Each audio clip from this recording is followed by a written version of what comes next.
Welcome back. All right, so 4 games to review of the early games. It's between the first and second period between Pittsburgh and Columbus. There's nothing else being played. I have time to talk to all you fine people about the early games that took place and then get right back into watching all the action that's going to take place the rest of the day. So, starting off, Edmonton in against Carolina. Very interesting game. So the Oilers coming off of a win in Florida yesterday. And back-to-back early games going through Florida and Carolina. This is not easy. Smith versus Anderson in this one. The Oilers scored early. It was McDavid, but it's ruled as offside, so that one comes off the board. And then pretty much right after that, the Canes end up getting a power play. So this is one of those momentum swings, right? But it's killed off. And Smith looked really sharp early on in this one. There's a post for Derek Ryan. We get 2 minutes of 4-on-4. The Canes had a 2-on-1. Smith saves on that. The Oilers with a 2-on-1. They end up getting a power play. It's 4 minutes. It's a high stick on McDavid, which left him out of the game for a bit, getting what appeared to be probably some dental work done. So hopefully they found all the teeth needed to get them all back in place and all that, all that fun stuff. Anyways, strong, shorthanded play by the Canes. First, you get Aho with a chance that's saved. Slavin's denied, and so even though it's a 4-minute power play, it is killed off by Carolina. Bouchard has a rush. He hits the side of the net. And then, right after the Bouchard rush, the Canes get an opportunity and they score. It's Teravainen from Svechnikov and Chatfield at 11:37. And again, Jalen Chatfield being called up. He's playing well for them. Canes get a power play. There's a shorthanded break for Ryan. He's denied on that. That power play is killed off. Then there's a too many men on the ice call. So it's another power play for Carolina. And Carolina scores on it. It is Aho from Teravainen and Svechnikov at 16:53. Those three guys are lethal together. So it was great three-way passing. Not much chance for Smith on that one. Makes it 2-0. McLeod then has a rush chance that deflects out. With 36.5 seconds left in the period, the Oilers get a power play. So that rolls over into the second. Second period, McDavid would return at the start of it from the high stick. Good news. Canes finish the kill. The Canes, they score, but theirs is offside as well. And this is where there's a lot of plays during a game now that look offside. And that one looked offside at the beginning, so that takes that goal off the board. And then Ryan scores unassisted at 4:26. So former Carolina Hurricane Derek Ryan gets the goal there. And so that makes it 2-1. Martinook then with a rush chance. He fires wide. And then we had a long repair. The stanchion that holds the mesh is out. And so, yeah, they had to do some repair work on that. That took a while. The shots are 6-3 for the Oilers with 9.5 minutes left, and they would play very well from there. Hyman's denied from in close. Aho has a chance that's defended. The Oilers press. They draw themselves a power play with that. Kane has a rush chance that's saved. McDavid is denied. And then after the kill, just out of the box, Jalen Chatfield fires one wide. We go to the third period, score 2-1 in favor of Carolina. Canes 25-1-1 when leading after 2. They're very good at locking things down. And they did that today as well. There's a mishandle by Smith early in the period, but he bails himself out with a couple of saves. So he came out to play the puck and hands it off to Carolina. Kane to Draisaitl, near miss there. McDavid has a net drive, that wouldn't go. Martinook has a chance that's saved and held. The Canes hand the puck to Draisaitl, but Nino Niederreiter with his stick manages to block out his pass, so gets it back for Carolina there. Aho misses as the Canes press. Sevier nearly banks one in off the goaltender. Smart move there by Sevier. It almost worked. Niederreiter with a rush chance. That deflects out. Draisaitl with the steal. No one to pass it to, though. A lot of black jerseys around him when he had it. McLeod has a shot blocked with the goalie pulled with 23.6 seconds left. The Canes, they ice it. The Oilers call a timeout. They were not able to tie it. Your final score is 2-1. Carolina 37-11-4. The Oilers 29-21-3. But full respect, they went in. They gave Carolina a tough time of it. I think this is their 9th game in 18 days or 8th game in 19 days. And back-to-backs are tough. So nothing but respect for the Oilers on this one. The shots, 16-8 Carolina in the first, 16-6 Edmonton in the second, and 7-6 Carolina in the third. Final shots, 30-29 for the Oilers. Power plays 0-4 for Edmonton, 1-3 for Carolina. Hits 29-27 for Edmonton. Smith, 27 saves on 29 shots. Anderson, 29 saves on 30 shots. So Freddie Anderson had a pretty solid game as well. All right, moving along. So Dallas at home against Buffalo. And this is why when people talk about power rankings and standings, I have to kind of put up my hand here. Edmonton losing 2-1 against Carolina, I thought was more impressive than what happened here with Dallas against Buffalo, where Ottinger, good thing. So it's Anderson versus Ottinger, and the neon rave jerseys being worn again by Dallas. Tufte was denied as the Stars press early on. In fact, it's all Stars the first 5 minutes of this game. The shots are 6-0 at that point. So, yeah, it's just all Dallas, and Craig Anderson's keeping it scoreless. Sabres have a 2-on-1. Krebs fires wide there. Hintz nearly buries one. Anderson saves. Skinner has a shot at 9:53, which is the Sabres' first shot. Dallas had 9 to that point. Mittelstadt then has a chance saved as the Sabres finally start getting some pressure and opportunities, but Raffl scores for Dallas from Foxa and Heiskanen at 12:35. Ben then had a chance that was saved the next shift. Stars have a 2-on-1. That misfires. There's a power play for Dallas. It was not great. So it's 1-0 Dallas after the first. Second period, Sabres get a power play. There's a post for Olofsson. It's killed off. Good power play for Buffalo. It's the only power play for Buffalo. That was it for them for the day. Robertson has a shot that's blocked. Hintz, not blocked. He scores at 6:34 from Pavelski and Harley. That is Harley's first NHL point. Thomas Harley has impressed me when he's been called up. Glad to see he gets points. Almost had a goal in this one, too. Thompson would answer, though, from Skinner and Samuelsson at 8:23. Buffalo just doesn't go away. Robertson's then denied the Stars press. Hayden has a net feed that wouldn't go. The Sabres threatening to tie it shortly after that. Hintz has a rush chance that's saved. Harley then with a miss. Okposo has a chance that's saved. And then it's Raffl. So as the tension's ratcheting up, Raffl kind of put some cold water on that from Sagan and Radulov at 16-16. So the Sabres had been pushing for the tie, and Raffl gets his second goal of the game to put the Dallas Stars up 3-1 after 2. Third period. Shots are 2-0 Sabres at 3 minutes. Again, they just don't go away. Sabres press, near miss by Tage Thompson.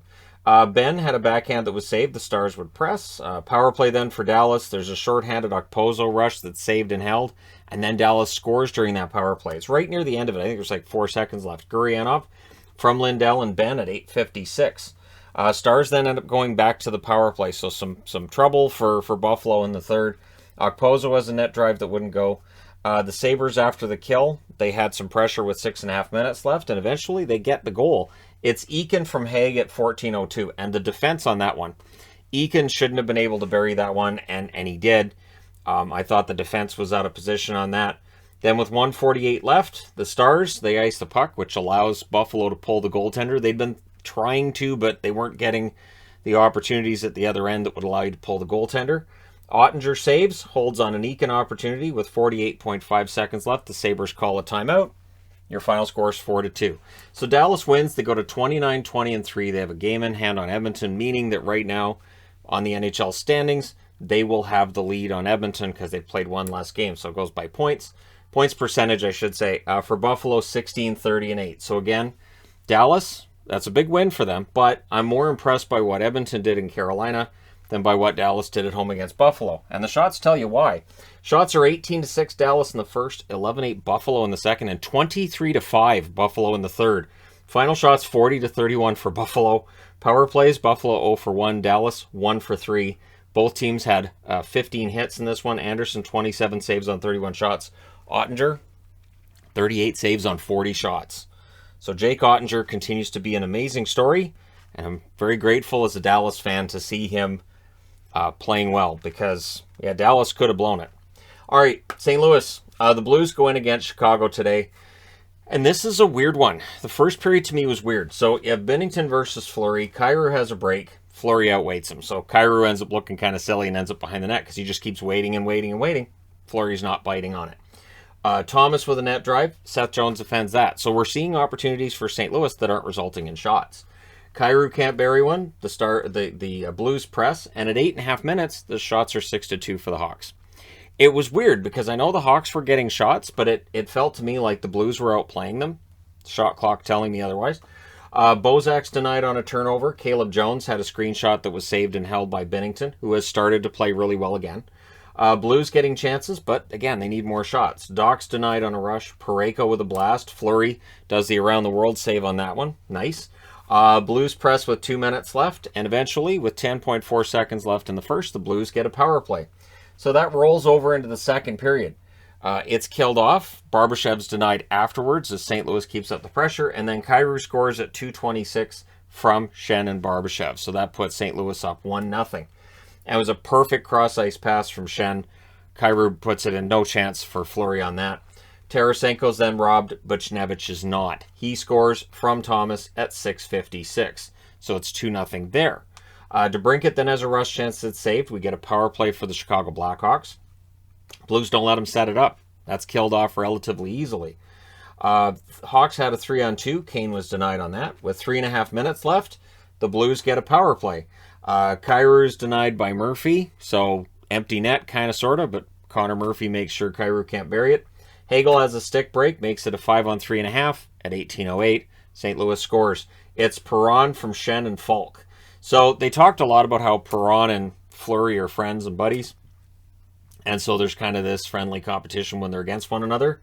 I don't know how Fleury feels about it today. With 1:05 left, the Hawks get a power play. Kane was denied during that. It rolls over into the third. The Blues finish the kill. And then Perron gets a goal that he saw that a lot of people didn't at 3:04. Barely crosses the line. And it makes it 4-0, so that really puts it out of reach for the Chicago Blackhawks. Buchnevich fires one high. Strome has a rush chance that's saved. Seth Jones nearly gets one, and then you get some unpleasantness that leads to 4-on-4. Perron has a shot that's blocked. No hats on the ice at that point. Doesn't get the hat trick. 6:07 left. The Hawks get a power play. That's killed off. And then Bozak, he draws a power play to end it. So St. Louis wins this one 4-0. They go to 32-14-6 with the win. Chicago 19-27-8 with the loss. Your shots, 12-8 Chicago in the first. And again, I know the shots tell you one thing. I thought St. Louis outplayed them. And then in the second and third, they outshot them too. 13-11 in the second, 14-7 in the third. Final shots 35-30 in favor of the Blues. Power plays, St. Louis 1 for 3, Chicago 0 for 3. Hits 24-17 for Chicago. Binnington saves all 30 shots for his 10th career shutout, his second this season, both of them against Chicago. Fleury saves 31 out of 35. I can't really blame Fleury too much on this one. Chicago's defense just didn't bail him out, and there wasn't any goal support either. So tough night for him, tough afternoon for him, I guess. But yeah, the Blues, they get the win, and they avoided the dreaded trap game. Darren Pang mentioned it in the pre-game, saying it feels kind of like a trap game. But I guess they look across the ice, they see those Chicago jerseys and go, yeah, no, we can get fired up. All right, next up, last up, Winnipeg in against Arizona, and this one could have gone the other way. So it's Comrie versus Wedgwood in this one. Comrie ends up having a really good game by the end of it. Keller tries the Michigan. And it almost succeeds there. Jets press at 3.5 minutes. The shots are 3-1 in favor of the Jets 5 minutes into it. So they come out and they're playing well. DeMello has a shot that deflects wide, but they open the scoring at 7:39. It's Lowry from Beaulieu and Schmidt. The Coyotes, though, try to answer. There was no quit with the Coyotes. Chychrun scores from Kolyachonok and Eriksson at 10:16. So it's a 1-1 tie, not for long. It's Svechnikov. I think he's on a 2-game goal-scoring streak now. Scores from Beaulieu and Dubois at 10:59. So it is 2-1 in favor of the Winnipeg Jets. Nash is then denied by Comrie, but later in the period, Arizona ties it again. It's Hayden from Ritchie and Chychrun at 16:40. It's a fantastic goal by Hayden, and it does make you wonder, like, if he can ever find the consistency and that kind of finish, he could still turn into a really good player in the NHL. Coyotes had some momentum. Coming out of that first period, it's 2-2. Second period, early press by the Jets. Beaulieu has a chance that's a near miss. Beaulieu was all around the net today. Coyotes press, or pressuring the Jets when they were on the puck. So there was no easy pucks for the Jets at this point in the game. Shots are 3-0 for the Coyotes at 5 minutes. So they were controlling a lot of the game. And even when the Jets had opportunities, they're not hitting the net. Posts for Connor. So it hit one post, hit the other post, and stayed out. So close. Jets press. Wedgwood makes saves on that. Roussel fires one wide as the Coyotes then press back. The Coyotes, more pressure by them with 9 minutes left in the period. They had really a very good second period. Not much room for either team at this stage either. Wheeler fires one high. The Jets would get some pressure. And then Ritchie. Nick Ritchie scores his first as a Coyote from Erickson and Hayden at 13:57. So Richie with an assist on this one, a goal on this one, and right away I thought, I mentioned yesterday with Arizona being Arizona, they'll have Richie come in, he'll play well, they'll increase his value, and then they'll flip him at the deadline for somebody else. Wouldn't really surprise me if they did. The Coyotes doing a good job of frustrating the Jets. You could see, and Dubois was getting really frustrated.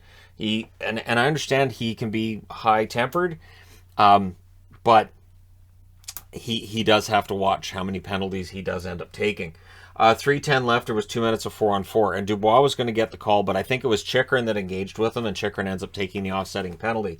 Otherwise, the Jets would have been shorthanded with 3:10 left, and Arizona with the momentum. Morrissey has a rush chance that's saved and held, and in the last minute of the period, the Jets do get some pressure. So we roll over to the third. Coyotes test Comrie early. They're up 3-2. They're confident. They're playing well.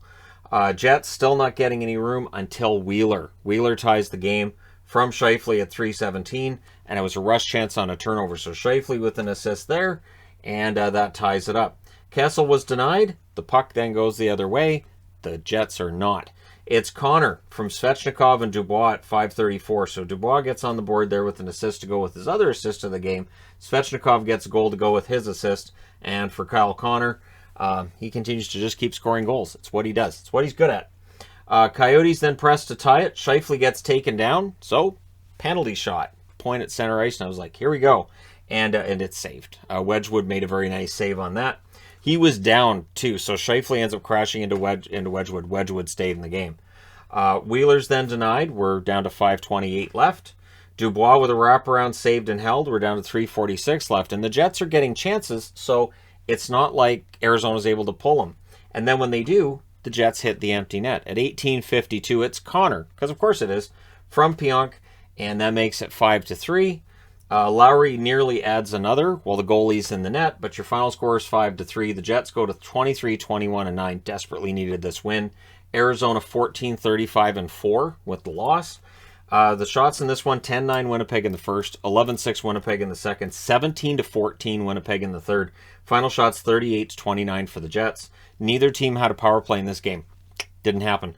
Hits 27-26 for Arizona. Comrie 26 saves on 29 shots. Wedgwood 33 saves on 37 shots. So there you go. Let me know your thoughts in the comment section below as always regarding these 4 games. Don't forget to hit like and subscribe if you're browsing your way through. You just happened upon this video. Thank you guys so much for watching, for all your support. I will talk to you again soon.